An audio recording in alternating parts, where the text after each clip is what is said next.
आज डॉक्टर बाबा साहब अम्बेडकर की जयंती पर मैं अपना चुनावी भाषण नागपुर में शुरू कर रहा हूं।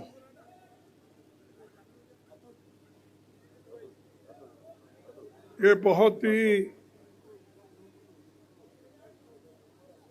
पुण्य का दिन है और इस जयंती के अवसर पर हमने जो ये चुनावी प्रचार शुरू किया, यह ऐतिहासिक है और इसीलिए हमारा जो कैंडिडेट है वो जरूर चुन के आएगा, ये मैं आपको विश्वास दिलाना चाहता हूं, क्योंकि वो खुद ही ठाकरे ने कहा, ठाकरे ही ना, नहीं वो उद्धव ठाकरे नहीं, हमारा ठाकरे। तो ये जो ठाकरे जी को यहाँ से हम स्पर्धा करने के लिए जो अवसर दिया कि जैसा उन्होंने कहा, ये हाई फाई नहीं है, ये ग्राउंड लेवल का एक वर्कर है, कार्यकर्ता है। इसीलिए कार्यकर्ता को एक समय देना, कार्यकर्ता को एक चांस देना, और अभी उन्होंने कहा कि मनुवादी विचारधारा को हराने के लिए इनको यहां पर दिया गया है। इस मंच पे बैठे हुए हमारे अध्यक्ष नाना पटोले जी, बाला साहेब थोरात जी, माणिकराव ठाकरे जी, चंद्रकांत हंडोरे जी, विलास मुत्तेवार जी, सतीश चतुर्वेदी जी, आशीष दुआ जी, अभी हमारे कैंडिडेट विकास जी, अतुल लोंडे जी और वजद मिर्जा जी, अनीस अहमद जी, अभिजीत वंजारे जी, बंटी सिरके जी, नाना गवंडे जी, अतुल कोटेचा जी, और भी नेता बहुत से यहाँ मंच पर बैठे हैं, गिरीश पांडव, सभी, मैं सब किसी का नाम छूट जाता है क्योंकि मंच पर मंच छोटा है, लीडर्स ज़्यादा हो गए, बड़े हैं, ऐसा न हो उनके साथ मैं ही नीचे गिर जाऊं। अरे इसीलिए मैं सबसे निवेदन करता हूं कि जरा वो बैठ के संभल के बैठे और हमेशा दूसरों को गिराने का न सोचे, दूसरों को उठाने का सोचे। साथियों, ये तो 18वीं लोकसभा है और ये 18वीं लोकसभा चुनाव में हमारा बहुत बड़ा कोशिश होना चाहिए। मैं दिल्ली में डॉक्टर बाबा साहब अम्बेडकर को सुबह 8:30 बजे श्रद्धांजलि देकर उनके प्रति नमन करके मैं ये फिर नागपुर को दीक्षा भूमि का दर्शन लिया, फिर आपके दर्शन के लिए यहाँ आया हूँ।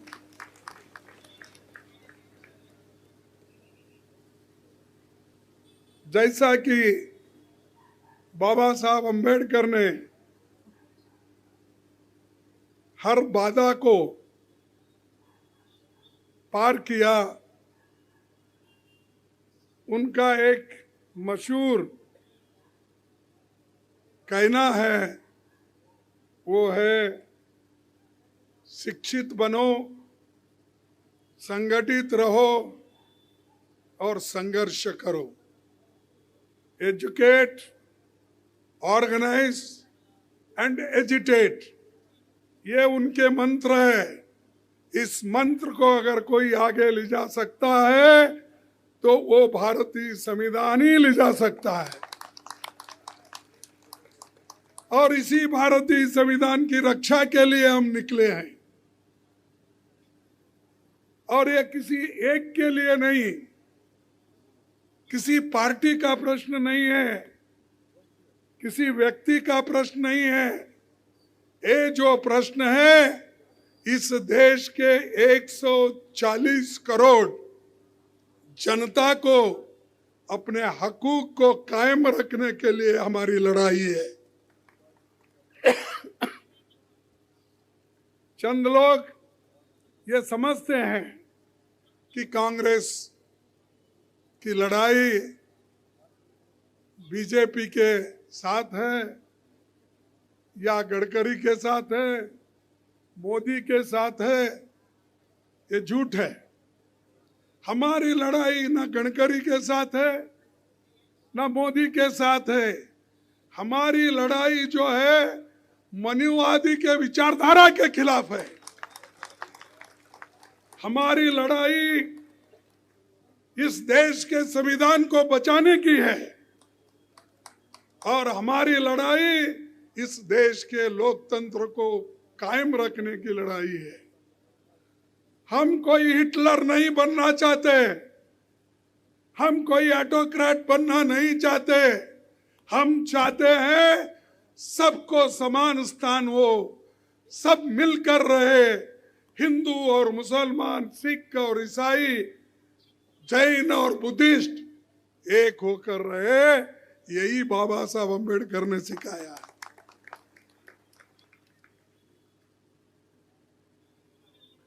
बार बार मोदी जी कहते हैं बाबा साहब के, जरा थोड़ा थोड़ा हटिए जरा,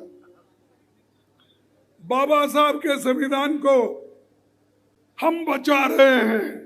अरे तुम कौन बचाते? अरे लिखा हमने, बनाया हमने, मेरे बाबा ने बनाया, तू प्रधानमंत्री बना। अगर बाबा साहब संविधान में गरीबों को वोटिंग का अधिकार नहीं मिलता, मेरे बहनों को पहले वोटिंग का अधिकार नहीं था, संविधान लिखने से पहले गरीबों को नहीं था, मजदूरों को नहीं था, छोटे मोटे काम करने वालों को नहीं था। सिर्फ ब्रिटिशों के जमाने में अमीर लोगों को वोटिंग का अधिकार था। जो इनकम टैक्स देते हैं, उसको बाद में पढ़ोगे। संविधान में यह पहला ऐसा प्राविधान नहीं था, लेकिन बाबा साहब अम्बेडकर ने स्त्री और पुरुष को सरिसमान अधिकार दिया। एक वोट, उसकी एक ही कीमत और सबको बराबर का हक, ये डॉक्टर बाबा साहब अम्बेडकर ने संविधान के ऊपर लिख के दिया। तब से लोग आपके घर को पहुंचने लगे। 1950 के बाद सभी लोग तुम्हारा घर घर पहुंचकर वोट मांगने लगे। फिर आप याद करो, 65 साल पहले आपके घर को कोई वोट मांगने आता था? सच बोलो, कोई नहीं आता था। कोई आपको नहीं कहता था अरे भाई तुम हमारे तरफ से कॉर्पोरेटर बनो, कोई नहीं कहता था हमारे तरफ से तुम जिला पंचायत अध्यक्ष बनो। कोई महिला के पास जाकर माता जी तुम ठहरो, हम मदद करते हैं, तुम जिला पंचायत मेंबर बनो। कोई कहा इसके पीछे? आप तो अनुभवी है इधर के लोग, कोई भी आपके दरवाजे को नहीं आते थे, कोई आपका दरवाजा खटखटा नहीं था। लेकिन ये अधिकार आपको जो मिला आजादी मिलने के बाद, महात्मा गांधी जी, पंडित जवाहरलाल नेहरू जी, इन्होंने सब मिलके जब देश आजाद किए, उसी के साथ देश के संविधान बने का अधिकार जब बाबा साहब अम्बेडकर को दिया, और ये जो लोकतंत्र के रूप में हमारा राज्य उभरा, तब से आपके पास सब लोग आने को शुरू हो गए। ये याद रखो, हमारे नए जितने भी नौजवान हैं उनको मालूम नहीं किसने क्या किया, किसने क्या नहीं किया। लेकिन ये ऐसा हुआ, हमारे पास एक कहावत है, मेहनत करे मुर्गा साहब, अंडा खाए फकीर साहब। मेहनत तो हमारी है, देश के लिए हम लड़े, देश के लिए हम मरे, देश के लिए कांग्रेस पार्टी के लोग सूले पे चढ़े। तुमने क्या किया? मोदी साहब क्या किए? मोदी साहब के लोग, कोई हिंदुस्तान के आजादी के वक्त ना वो अब चलवली में भाग लिए, ना वो लड़ाई करे, ना वो सिर्फ नौकरी में भर्ती होते गए बहुत से लोग आरएसएस के। अब आके बोलते हैं भारत को विशाल बनाने का है। हाँ भाई बनाएंगे, हम भी है, लेकिन विशाल बनाने वाले लोग आजादी के लड़ाई में कहां थे? तुम कहां छुप के बैठे थे?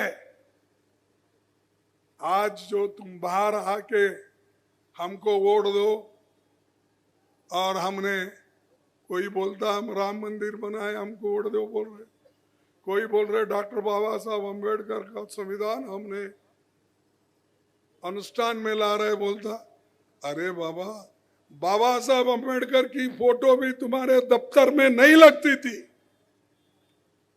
बाबा साहब अम्बेडकर का तो फोटो तो छोड़िए, देश का तिरंगा झंडा भी उनके आरएसएस के ऑफिस के ऊपर नहीं लगता था। ये सब मालूम नहीं नौजवानों को, फिर भी बोलते मोदी मोदी। क्या किया भाई मोदी? मोदी ने तो आपको धोखा दिया, और मोदी के साथ जो लीडर्स आज हैं, चाहे वो नागपुर के हो, चाहे कहीं के भी हो, ये लीडर्स मोदी का साथ दिए। और मोदी ने क्या कर दिया? नौजवानों, युवाओं, भाई और बहनों, मेरे परिवार के लोगों, ये बोलकर ये कहा, तुम मुझे अगर आप चुन के लाएंगे, मेरी सरकार अगर आएगी, ये मोदी अगर प्रधानमंत्री बनेगा, तो हर युवाओं को नौकरी मिलेगा। हर साल 2-2 करोड़ नौकरी मिलेंगे। 2-2 करोड़ नौकरी हर साल आपको मिले? अरे बोलो, दम के बोलो या हाँ बोलो। 2 करोड़ नौकरियां भी 10 साल में कितने नौकरी हो गए? 20 करोड़। अब पूछो गडकरी साहब को और मोदी को, साहब आपके 20 करोड़ नौकरी कहाँ है? वो नौकरी लाओ, फिर उस वक्त तुम वोट मांगो। ये वायदा था ना तुम्हारा, ये तो वादे की गारंटी थी ना। तेरी गारंटी कहां गई? 2 करोड़ नौकरी नहीं मिले, तो वो झूठ है कि हम बोलने वाले झूठ है? मोदी झूठ है। अरे प्रधानमंत्री कैसा झूठ बोलता है भाई, झूठ बोलता। ठीक है, आपकी बात मानेंगे, चलो। यही प्रधानमंत्री ने कहा कांग्रेस वाले करप्शन में खूब पैसा कमा के काला धन विदेश में रखा और स्विट्जरलैंड बैंक में रखा, विदेशी बैंकों में रखा। वो लाकर मैं हर एक के जेब में 15-15 लाख डालूंगा। ये कहा कि नहीं? किसने कहा? फिर मिले क्या? तो कौन झूठे हो गए? मोदी झूठे। ठीक है, समझदार हो गए अब आप।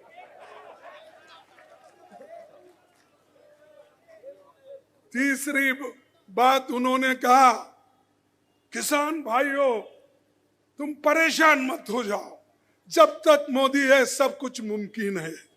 हाँ भाई ठीक है, आप तो जिंदा है, मुमकिन भी है, सब है।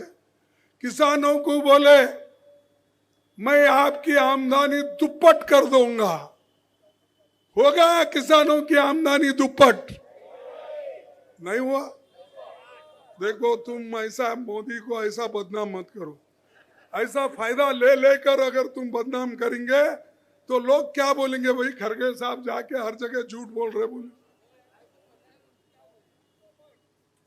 तो वो भी नहीं मिला किसानों को।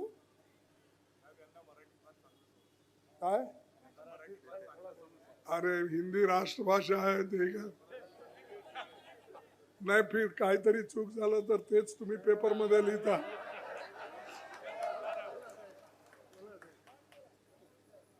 आणि हे जे मोदींनी सांगितलं, आता 3 तर मी सांगितलं हिंदीमध्ये, 4थं म्हणले ह्या देशाची आर्थिक परिस्थिती मी इतकं सुधारेन की मनमोहन सिंग सुद्धा काय देशाचं वाटोळं केले पण मी चांगलं करेन।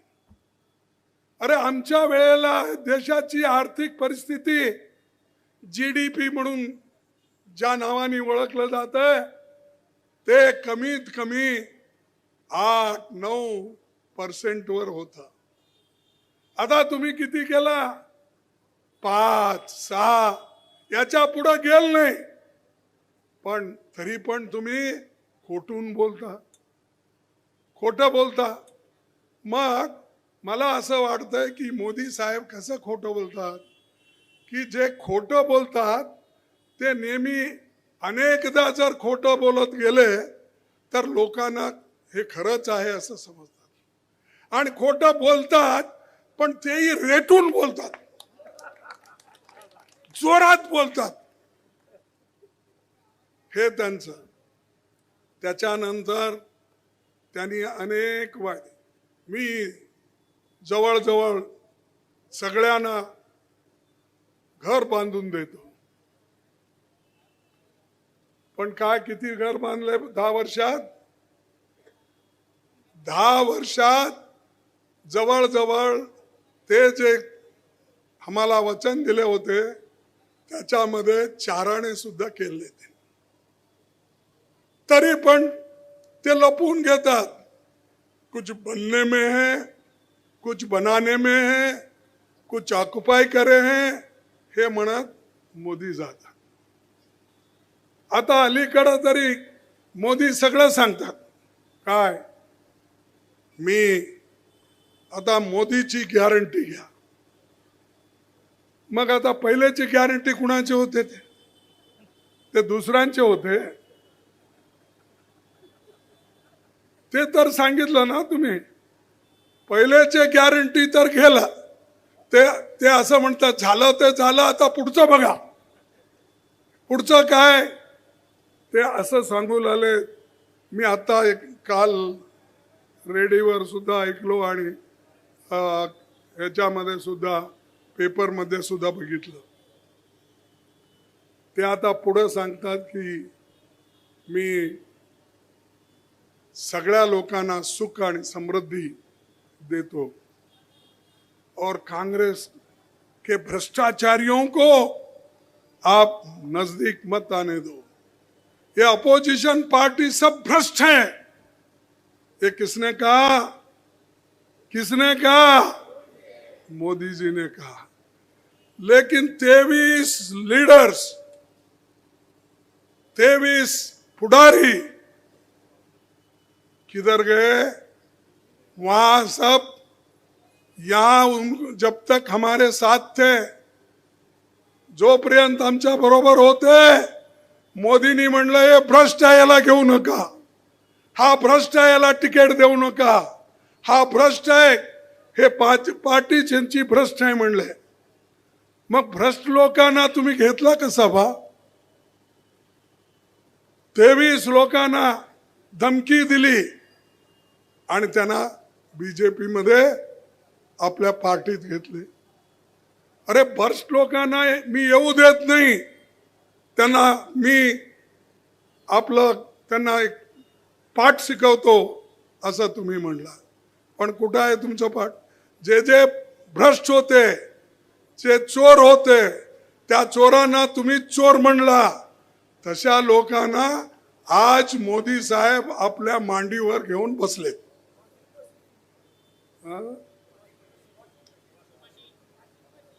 नाही, मांडीवर घेऊन तर बसलेत बा, त्याच्यानंतर टाकायचं असतंय आत।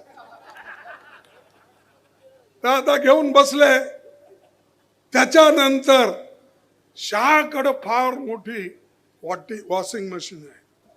बहुशा आमच्या जे व्यापार करतात ना, हे वॉशिंग आपले, हा निर्माण नाही बा, तो आपले कपडे वगैरे चांगले करून देतात।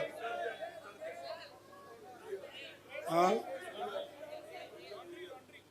लॉन्ड्री, तर फार मोठी लॉन्ड्री आहे त्यांची।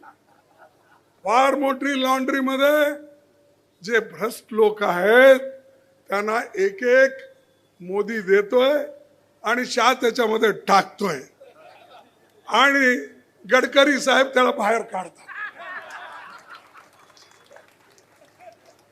आणि तो क्लीन होऊन जातोय, स्वच्छ। त्यांच्या पार्टीत जाऊन एक बार त्या लॉन्ड्रीच्या बाहेर आला, वॉशिंग मशीनच्या बाहेर आला, तो क्लीन झाला। आणि दुसऱ्या पार्टीमध्ये असेल तो भ्रष्ट आहे। ठीक आहे, तुम्ही सगळ्यांना भ्रष्ट म्हणता, पण भ्रष्ट लोकांना घेऊन आला, MLA ला घेऊन आला, MP ला घेऊन आला। अरे आमच्या चीफ मिनिस्टरची सुद्धा चोरी झाली हो, झाला नाही? आमच्या चीफ मिनिस्टरची चोरी झाली, हुडका, हा ते हुडकून काढा, कुठे गेले काय गेले। त्याच्यानंतर हे असे काम करतात आणि दुसऱ्यांना भ्रष्ट म्हणतात। तुम्ही अगर नीतिवंत होता, तुम्ही जर फार हरिश्चंद्रचे मुलं सारखं वागला असता किंवा हरिश्चंद्रच असता, हे केलं असतं काय तुम्ही? नाही। मग मोदी खोटं बोलतात की खरं बोलतात? खोटं बोलतात। मग दुसरी आता आणखीन काही विचार तुम्हाला सांगायचा आहे। समय कमी असल्यामुळं मी बाकीच्या तुम्हाला काही गोष्टी तुम्हाला सांगतो। ते आहेत की जे आपले वायदे आम्ही केलेले, गॅरंटी, आमचे काही गॅरंटी आहेत आणि हे गॅरंटी आम्ही खोटं बोलत नाही। मोदी साहेबांसारखं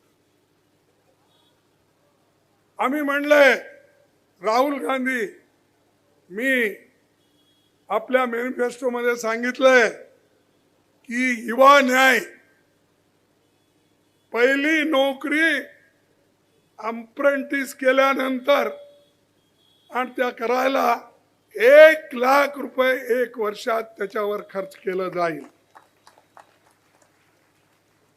आणि अप्रेंटिस झाल्यानंतर प्रायव्हेट इंडस्ट्री राहू दे, सरकारी राहू दे, ज्या ठिकाणी तो फिट होईल त्या ठिकाणी त्याला नोकरी लावलं जाईल. हे दुसरी गोष्ट, भरती भरोसा 30 लाख सरकारी नोकरी आमच्याकडे खाली आहेत सरकारमध्ये. ते रेल्वेमध्ये आहेत, पोस्ट ऑफिसमध्ये आहेत, केंद्रीय विद्यालयामध्ये आहेत, एडेड इन्स्टिट्यूशन्समध्ये आहेत, अनेककडे आहेत सरकारमध्ये, बँकमध्ये आहेत, आर्मीमध्ये आहेत. 30 लाख नौकरी आमचे मोदी घेऊन बसलेले आहेत आणि युवाला ते नोकरी देत नाही. कारण देत नाही, 30 लाख नोकरी जर दिले त्याच्यात 50% गरिबाला जाईल. त्यासाठी ते म्हणतात नको रे बापा, 30 लाख मध्ये 15 लाख त्या गरिबांना द्याव, मग माझे लोक कुठे जाव. म्हणून त्यांनी ते नोकरी बंद केले भरायचे. वेकेन्सी फिलअप केलं नाही, करतही नाही. कारण SC/ST ला जाईल, OBC ला जाईल आणि इकॉनॉमिकला वीकर सेक्शनला जाईल. त्यासाठी हे पाहिजे म्हणून हे एक त्यांनी मुद्दा तसंच ठेवला आणि खाली पोस्ट न भरता ते तसंच आपली सरकार चालवत आहे. कुठेही इंटरव्ह्यू करायचं किंवा पब्लिसिटी करायची की नोकऱ्या इतके खाली आहेत म्हणून मुलं धडाधड पेपर लिहितात. ते पेपर लिहिल्यानंतर काहीच दिवसात ते पेपर लीक होऊन जाते. लीक झालं की पुन्हा एक्झामिनेशन. लाखो मुलं त्यांचं असं जीवन वाटोळं झालं. आणि हे सरकार डोळे झाकून त्यांनी बसलेले आहे. ते काम आम्ही पेपर लीक नहीं होने देंगे, उसको रोक लगाएंगे और युवाओं को नौकरी हम देंगे.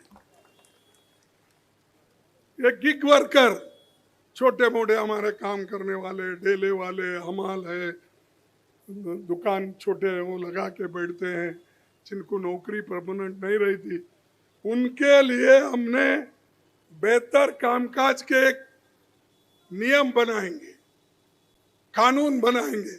क्योंकि इन्होंने तो जितने लेबर लॉज थे, जेवढे श्रमिकाबद्दल कानून होते ते सगळे कानून यांनी कमजोर केले. कारण तसे अनेक कानून डॉक्टर बाबासाहेब आंबेडकरच्या वेळेलाच केलेले होते, गरिबासाठी केलेले होते. ते एक एक करून ते खतम केले.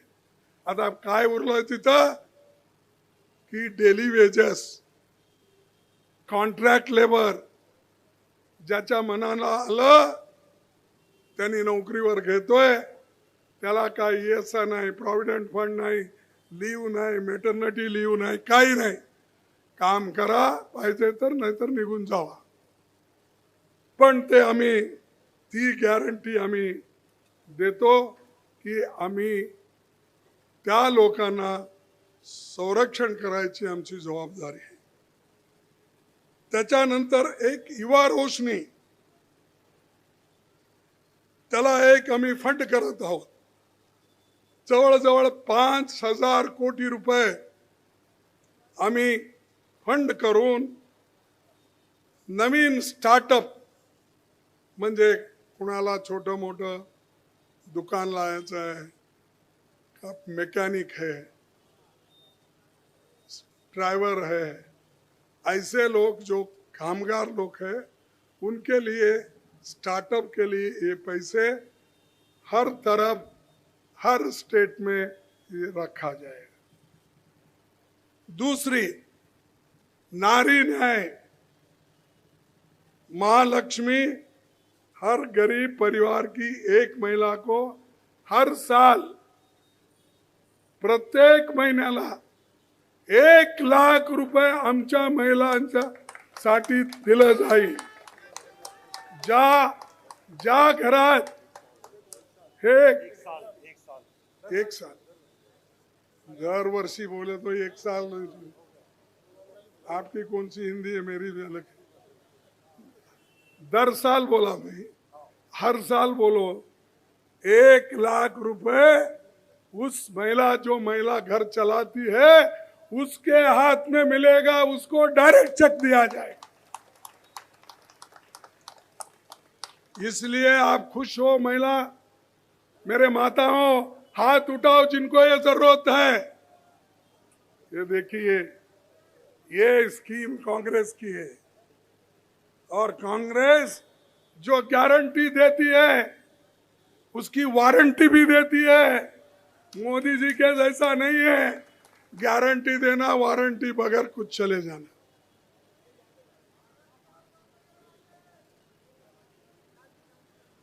भाइयों, नौकरियों में महिलाओं को 50% सरकारी नौकरियों में हम आहिस्ता आहिस्ता भर्ती करेंगे। आंगनवाड़ी वर्कर्स, आशा, मिड डे मील, इन लोगों को उनके शक्ति के अनुसार, सम्मान के अनुसार उनकी तनख्वाह बढ़ाई जाएगी। ते तनख्वाह त्यांची जास्त होईल, वेतन। त्याच्यानंतर अधिकार मैत्री, महिलाओं को कानूनी हक और सरकारी योजनाओं की जानकारी देने वाली एक महिला अधिकारी होगी। और महिलाओं के लिए, जो बच्चियों के लिए सावित्रीबाई फुले हॉस्टल, कामकाजी महिलाओं के लिए दुगने हॉस्टल कर देंगे। हर जगह उनको जगह नहीं मिलती, तो इसलिए उनको ये हॉस्टल दिया जाएगा। ये हॉस्टल उनके हिफाजत के लिए किया जाएगा। तीसरा, किसान न्याय। ये किसान न्याय, एमएसपी हमने कहा सही दाम देंगे, कानून के तहत देंगे, और बीमा का भी ट्रांसफर, फसल नुकसान पर 30 दिन में हम इसका पैसा ट्रांसफर करने का पूरा हमने उनको न्याय देंगे। उसी जीएसटी मुक्त खेती, किसानों के लिए जरूरी हर चीज जीएसटी, आज हर चीज के ऊपर जीएसटी है। पहले तो बोले कि जीएसटी बहुत अच्छा है, हाँ भाई, और बाद में वही बोलते हैं कि ये कांग्रेस हमेशा जीएसटी पहले लागू किए थी और वही लोग अपोज कर रहे हैं। भाई, हम जीएसटी अगर लागू करने के लिए कहे तो ये नहीं बोले कि भाई आपको जुकाम आया तो नाक काट लो, नहीं बोले। तुम्हाला सेमूड येते म्हणून नाक कापून घ्या म्हणून सांगितलं नाही मी। त्याला औषध हुडका, हो, गोळ्या द्या, त्याला दुरुस्त करा। हा, विक्स तरी लावा, काहीतरी लावा, मूर्तांजन लावा, काय तुम्हाला योग्य वाटतंय ते करा। पण आलाय सेमूड आलाय म्हणून बार बार आ रहा है, हमेशा एक बार काट देंगे बोल के काट दिए तो क्या होता। वैसा ही मुल्क का है जीएसटी। आप टूथपेस्ट पे जीएसटी, पाउडर पे जीएसटी, शरीर से लेकर पैर तक तुम देखो कहीं भी हर चीज पे जीएसटी है। बच्चों के किताब हो और किसी के कान में अगर औषध डालना वो भी हो, किसके हाथ को अगर कुछ इवन खरीदना हो उसके ऊपर भी, हर एक चीज में जीएसटी इन्होंने लागू किया। और ऊपर से बोला कि हमने सब कुछ गरीबों के लिए कर रहा है। अरे हमारे पैसे लेकर हमारे जेब कतर के हमको ही उल्टा बोल रहे हैं। अब जीएसटी कहाँ से आती है? हम जो खाते हैं, पीते हैं, फिरते हैं, खरीदते हैं, उसी के ऊपर जो जीएसटी मिलता है वो तो उन्होंने ले रहा है, उसके अलावा वो राज्य को मिलता है। लेकिन वो क्या करते हैं, अब नया शस्त्र लगाए कि वो लोगों को भी नहीं मिलना, राज्यों के लोकाला मिळू नये ते राज्याला मिळू नये म्हणून त्यांनी शस्त्र या नावाने सगळीकडे पैसे वसूल करू लागले। असं हे मोदी प्रत्येक गोष्टीत लोकांवर टॅक्स घालून घालून घालून लोक थकून गेलेत आणि आम्ही हे सगळं ठीक करण्यासाठी शहरी रोजगार गॅरंटी, स्वास्थ्य अधिकार, श्रम सम्मान, सामाजिक सुरक्षा, सुरक्षित रोजगार, ये सब गारंटी हम देने वाले हैं। हिस्सेदारी न्याय एक गिनती हमारी है जो राहुल गांधी जी ने, हम सब लोग ने मिलकर किया। हिस्सेदारी न्याय क्या? गिनती करो लोगों की, कौन गरीब है, कौन अमीर है, किसके पास कितने पैसे हैं, कितने डिग्रियां हैं, कितने शिक्षक उनके घर में हैं, कितने ऑफिसर उनके घर में हैं, कितनी एकड़ जमीन है, कितने बिल्डिंग्स है, ये सब खुलासा हो जाएगा। अगर वो खुलासा हुआ तो हम गरीबों को किसको किसको क्या करना ये आगे कर सकते हैं। इसीलिए तो हम बोल रहे हैं ये हिस्सेदारी न्याय है। लेकिन ये मोदी जी करना नहीं चाहते। करे तो क्या, ये गरीबों को जाता है, क्योंकि ये सबसे कम आमदनी अगर किसकी है तो गरीबों की है। तो जब गरीबों की आमदनी कम है तो उसका शिक्षण का लाभ देना चाहिए, उसको स्कूल का लाभ देना चाहिए। तो इसीलिए भाइयों, ये जो हमारे 5 न्याय है और 25 गारंटी है, हम दे के रहेंगे और हमारी सरकार को लाना आपका काम। हमारा आपके पास सिर्फ निवेदन करना है, लेकिन कौन कितना खा रहा है ये बताना हमारा काम है। अब अदानी एक ही आदमी को एयरपोर्ट, पोर्ट, रास्ते सब दे रहे, सब बेच रहे।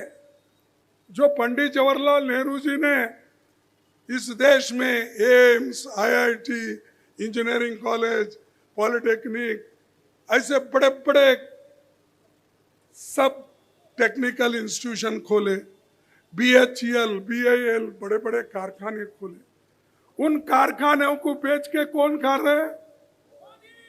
कौन खा रहे और किसको बेच रहे? देखो भाई, बनाए हम और बेच के खा रहा वो और ले रहा वो। सो एक लेने वाला, एक बेचने वाला, ये दो मिला के सरकार चला रहे देश का। इनको निकालना जरूरी है या नहीं? और बात का धर्म की बात है। हम क्या धर्म के खिलाफ है? मेरा नाम है मल्लिकार्जुन खड़गे। बोले तो मैं ईश्वर का अवतार हूं, क्योंकि मेरे बाप ने रखा है मल्लिकार्जुन। तो बहुत से अष्टलिंगों में से मेरा एक है।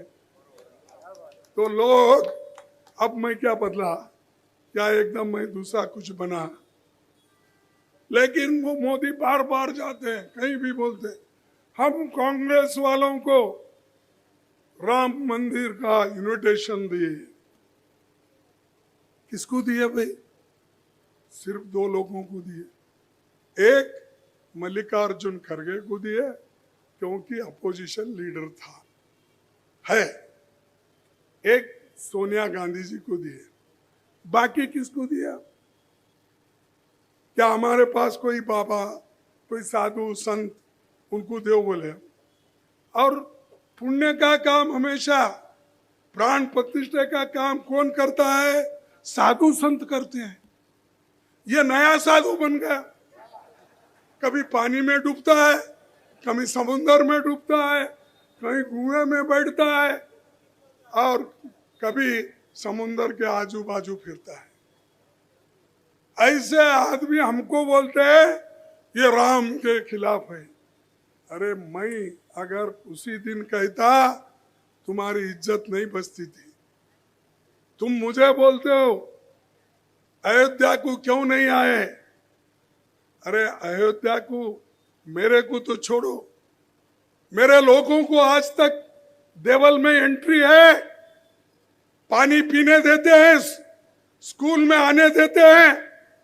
जब ये तुम्हारे राज्य में व्यवस्था है, जब तक तुम मेरे को, मेरे लोगों को आजादी देकर हर देवल में घुसने नहीं देते, तब तक मैं अकेला नहीं जा सकता। मैं अकेला कैसा जाऊं? मेरे साथ बैकवर्ड के हैं, दलित के हैं, निचले लोग हैं, गरीब लोग हैं, उनको कोई नहीं पूछ रहा। ये बड़े बड़े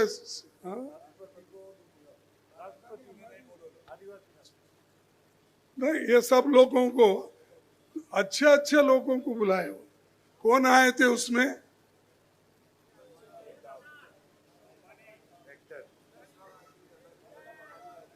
सो ठीक है भाई, एक्टर एक्ट्रेस को, अदानी अंबानी किसको भी बुलाओ आप, लेकिन हमारे को क्यों आप इंसल्ट करते हो?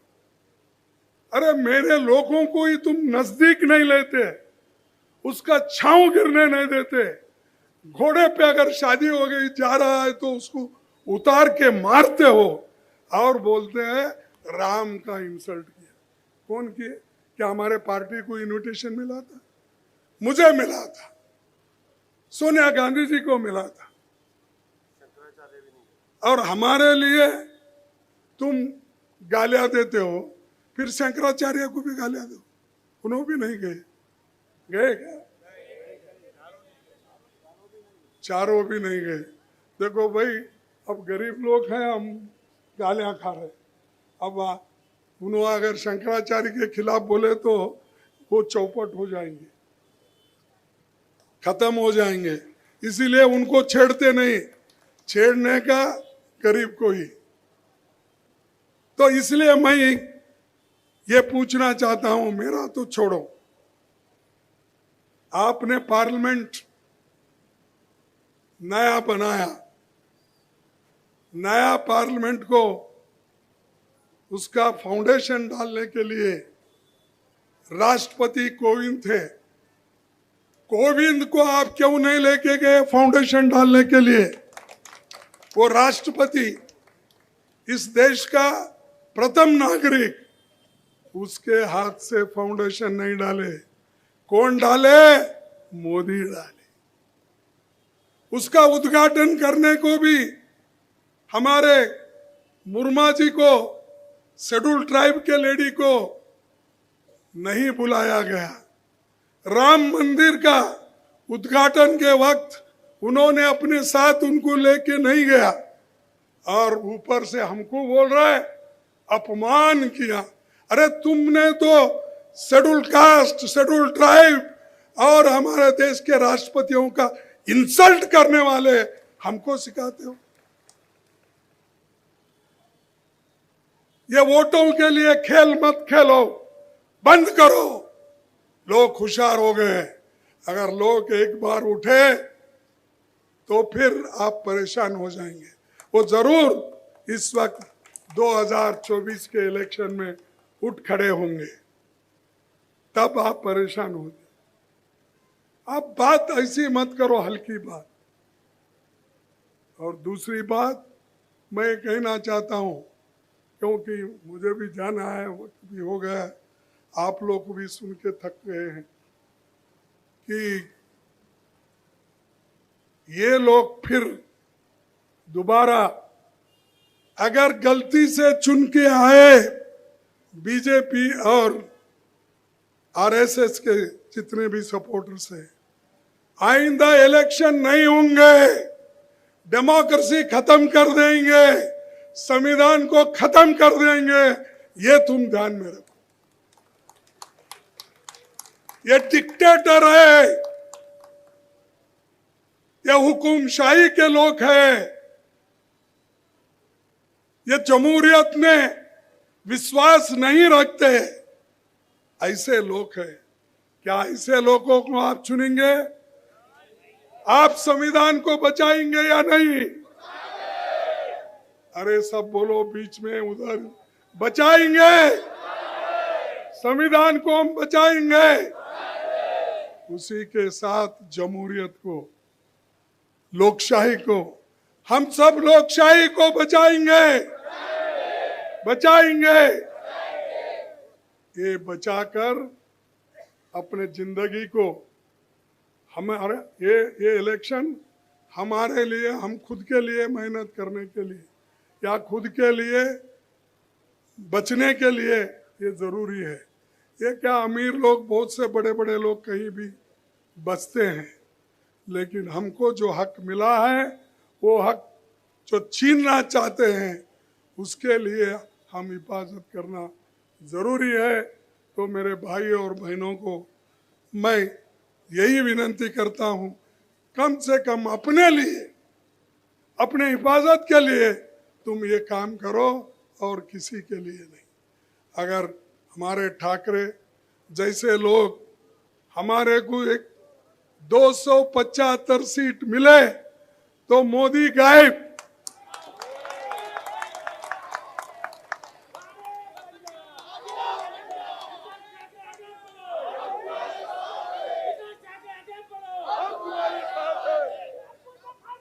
ये देखो, जैसा हो वो, कब है इलेक्शन? 19 तारीख। तो 19 तारीख को दिखाओ। सिर्फ बोलने से नहीं होता, करने से होता है। हाँ, हमारे पास एक कहावत है, फिर 2 लोग थे, वो रोज सुबह जरा आलसी थे, तो वो 2 लोग क्या करते थे, एक फकीर था, एक साधु था। वो दोनों रोज जाकर शनिवार के दिन, सोमवार के दिन मंदिर के सामने ठहरते थे। अल्लाह के नाम पे कुछ दो, अल्लाह के नाम पे कुछ दो, दोनों पुकारते थे। फिर सोमवार के दिन मंदिर के पास जाके देवाची नावाने काहीतरी द्या, देवाच्या नावाने द्या, देवाच्या नावाने मदत करा। तो लोग बोले भाई रोज का काम होगा इनका, कौन देना इनको? तो 1 दिन, 2 दिन, 3 दिन दिए, फिर उसके बाद में लोग उनको देना बंद कर दिए। अब एक दिन ऐसा आया, वो बहुत भूखे थे, उन्होंने बोले कि लोग कोई भी देख रहा नहीं, तो वो एक पैर पे ठहरे, अल्लाह के नाम पे दो, अल्लाह के नाम पे दो, भगवान के नाम पे पुकारे पुकारे, कोई भी फिर नहीं सुना। बाजू में एक गटार थी, पुकारने के बाद पेट पे खाना नहीं, कोई पानी नहीं दे रहा, तो एकदम जोर से गिर गए दोनों। गिर के वो मोरी में गिरे, पैर टूट गया। टूटने के बाद आजू बाजू के बोले, अरे उठा उठा, उसका पैर टूट गया, उठा उसका सर। तो उठा के वो रिक्शा में डाल के हॉस्पिटल ले, हॉस्पिटल ले। तो हॉस्पिटल को लेके गए, ये थोड़ा पानी पिलाओ, थोड़ा कोई लस्सी पिलाओ, कोई ये पिलाओ, वो पिलाओ, सब पिलाने लगे।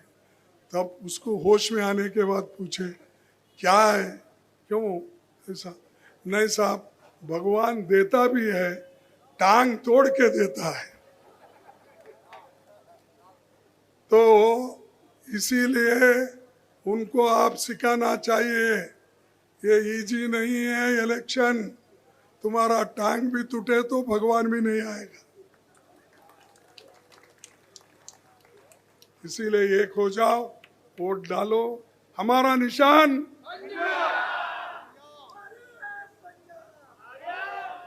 ये देखो, ये इलेक्शन न जात पर न पात पर, सिर्फ बटन दबाओ हाथ पर, बट हाथ पर बटन दबा के हमारे कैंडिडेट को चुन के लाओ।